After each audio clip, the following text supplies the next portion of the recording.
what is the ideal loudness, the peak level of your mix before sending it to your mastering engineer? This is a question that comes up a lot, and yet the answers are pretty different from one source to another. And instead of just giving a short answer, I'll try to cover the reasons for this. For a long time, you saw online people telling you that you should export your mix at -6 decibel to leave some headroom to the mastering engineer to be able to do things to your sound. The thing is, this was especially true when it was an analog world and we had to gain match with outboard equipment. In today's digital world, this is not the case at all anymore. The only important aspect of this is not clipping. So you need to be sure that you are not exporting your mix higher than 0 decibel true peak and ideally intersample peak. Let's talk a bit about loudness, because there are a lot of different ways to measure the loudness, and I think there are often some confusions there, and I think it's important to understand what all those values are meant for and how to use them properly in your own sessions. Okay, so let's talk about the highest of every measure possible, the decibel true peak. This is analyzing your waveform. In a waveform, you have your sample values, and in the digital world, of course, there is an interpolation of those samples to recreate a full waveform. It means that when you have 2 points and that the waveform is rising before and dropping after, there will be a little portion in between those 2 sample points that will be higher. This is intersample peak. This is not a true value. This is a calculated value. It's interpolated. And so this is why even if you use true peak limiter on different type of limiters, the measure can differ slightly. There will not be like 2-3 decibels of difference, but 0.1, 0.2 can differ because it's not a real measure. The only true measure that can exist is the level of every sample point. And what's in between is an interpolation of this waveform. Then there is the sample peak. When your meter is measuring a peak value, it's the measure of the sample values, because this is the value that the highest digital point in your audio file will have. Then for years, we only used the RMS value. What is RMS? It's root mean square. It is a way to find an average of this signal. How is it done? You take all the values, you do the squaring of the values, you sum them, and then you do the root measure of this. Why? Because every sine wave has positive and negative values. So if you take the square measure, you only have positive values, because if you square a negative value, it becomes positive, right? And then you take the root of this, and this gives you an average measure. This is already bringing us to something interesting. It's what we call the Crest Factor. And the Crest Factor, what is that? Crest Factor is the difference in decibels in the digital world between the peak value and the root mean square value. And this gives a range of dynamic. It tells you how more peaks do you have compared to the average loudness. And this is already a nice indicator of, is your music too dynamic or not enough? Because at mastering stage, we will compress, we would limit, we would clip things, but there is only a certain amount of range we can work before squashing the sound. And if you want loud master, you will need to pay attention to that. A few years ago came a new kind of measure, which is the LUFS. The LUFS is a new measure that is somehow more representative to the way our ear hears the music.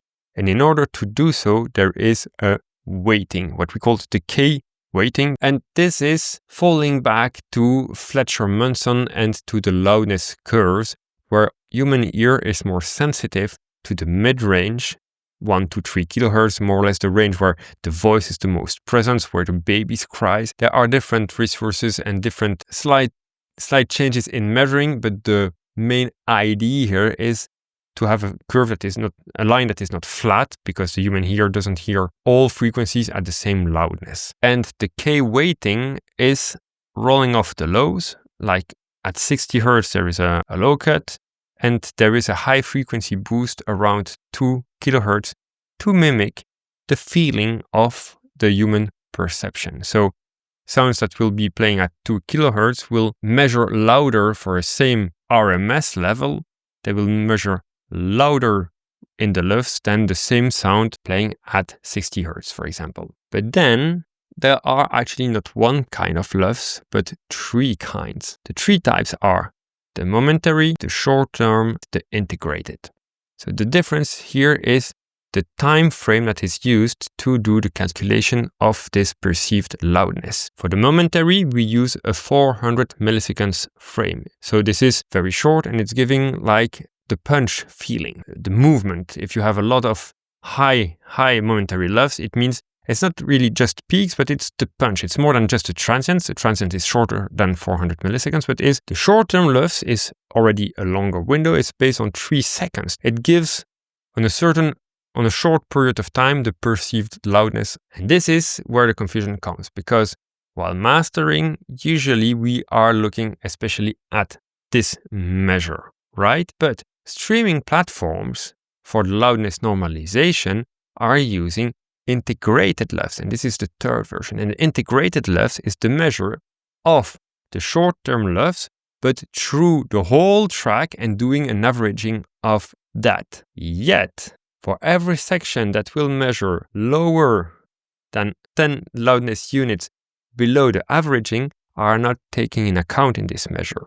This is what we call the loudness gate. So let's say if you have a track that is playing at -10 short-term LUFS average, the whole track, but the intro is playing at -40 and the breaks are playing at -40. This is 30 decibel below. This will not be measured into this integrated LUFS value. Then comes the LRA. Loudness range measures the differences of dynamic over time.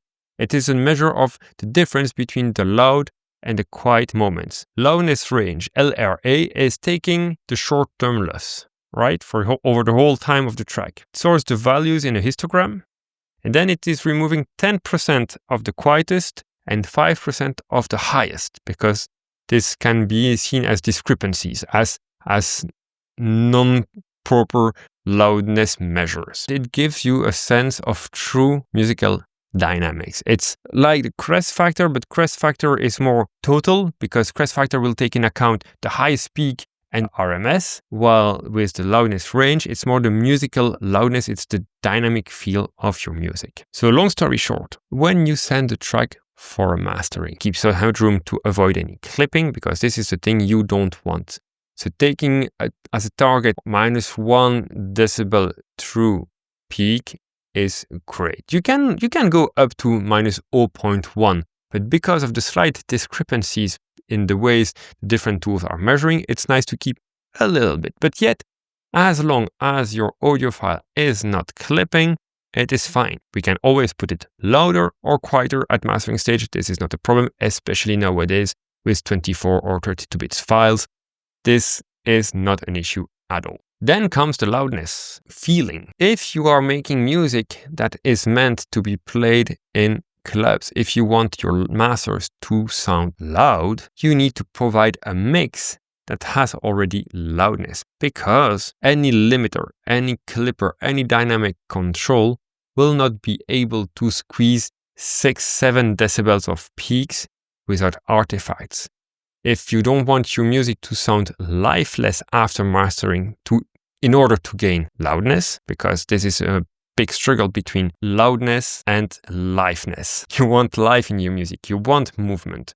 And so if you have something with very, very big spikes and you want this loudness, at mastering we don't have the choice to put all those transients down. We can do upwards compression, there are other techniques, but yet it will sound artificial and it will kill the vibe. It will even change the balance of your mix, because it will bring back all the ambiances, it will bring back the reverb, and it can lack of punch, it can lack of definition, it can make everything a bit more muddy. So if you want a track that is competing in your music aesthetics with the actual loudness, you need to pay attention at what are those loudness curves. When you think about that, well, your mix should be, to my impression, at the quietest 4 LU below that target. So what matters is actually seeing the proper range between your peak level and your short-term LUFS level. And then you can just add this value in order to get to 4 LU below that target of your music. I'll write this formula down just here. This is easy maths. You can just pay attention to this formula and try to apply it in your own mixes. So you will have mixes that are never clipping, and you give the mastering engineer some room to wiggle, yet he will be able to get to the desired loudness target without squeezing your music. I hope this covers up properly everything you may wonder about loudness and how to achieve proper loudness, how to get clear sound, and to bring your music to new heights. If you want to have more no-nonsense content like this one, be sure to hit the little subscribe button and like this video or share it on your socials to give me some support. Thank you and see you soon. Bye-bye.